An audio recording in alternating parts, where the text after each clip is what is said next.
what is it to be lonely?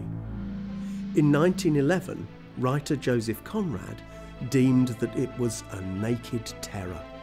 He said that no human could bear a steady view of moral solitude without going mad.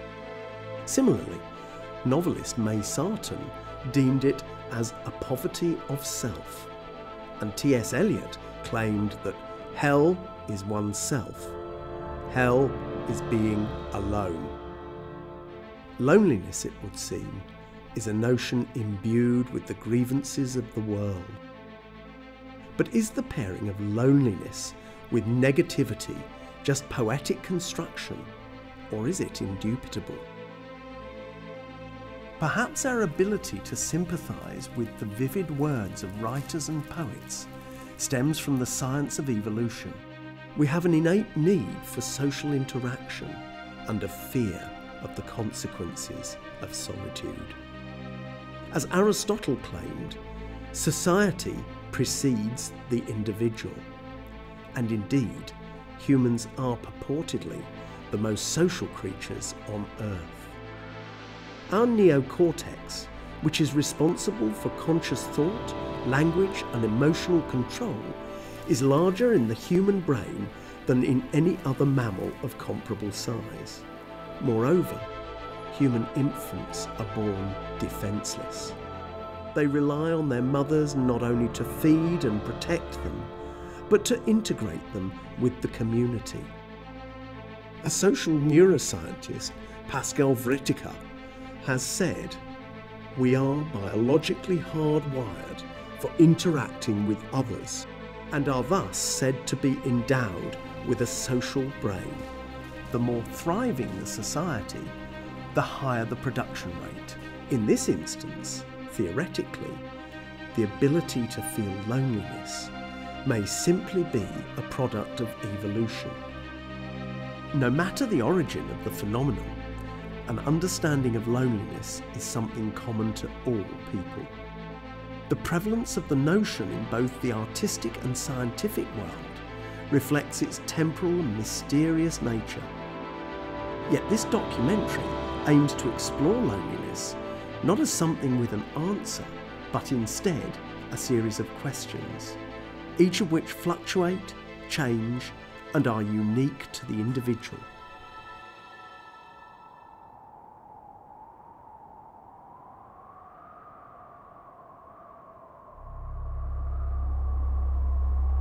Sullen soul clouds unify me in the lonely expanse. The wind removes my body, the air curling and charging my internal realms. I am lonesome. I am alone, but I am still whole. She came to me in my slumber, drifting through ethereal ruins, the elusive constructions of my dreams. Flashes of her ivory dress, the slender paws of rose and pearl slightly lit in the soft evening rain. I see red-tipped eyes blurring into the distance. She does not look at me. She is always turning away, moving from distant to gone. Glades lift the world and retract life to a coiled shroud. Blends of filtered beauty sear through the transparent chaos. Nocturnal cries float in the seas. But in that rain, I sense her piecing together, becoming fabricated and materialized. Between the outer dark of my mind and the golden sun colliding, I see her. She's here, but who is she? I sit alone on forgotten walls, these crumbling things deformed and changed, split and separated by time.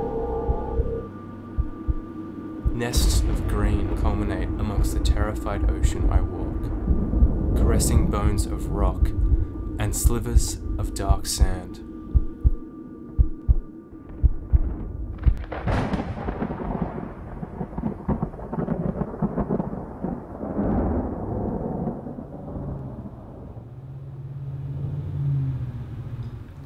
Am I alone?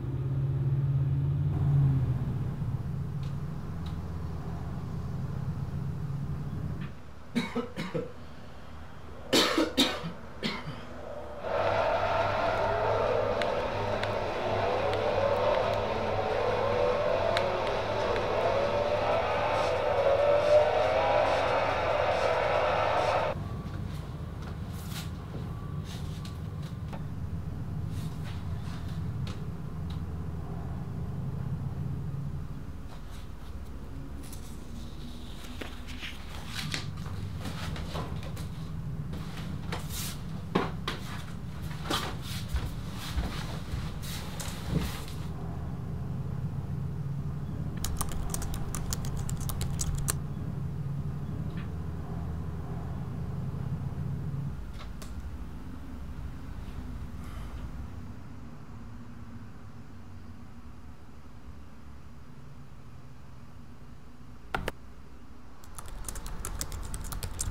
feel a bit bad for it.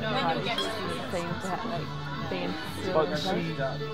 Yeah, I know. She's done some real horrible things. Oh, she has.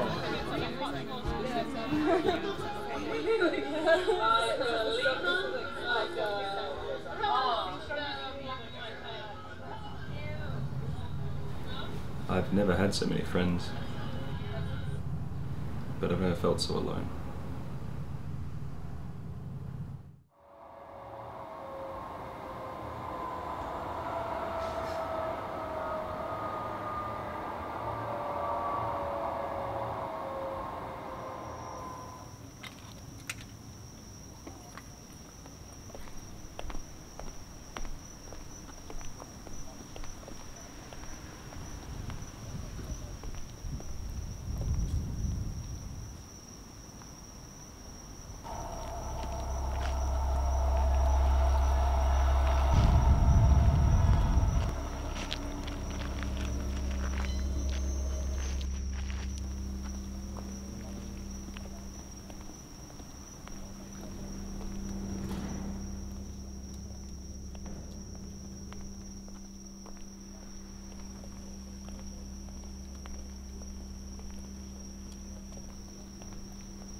Loneliness is not something that can be fully defined, explained, or judged.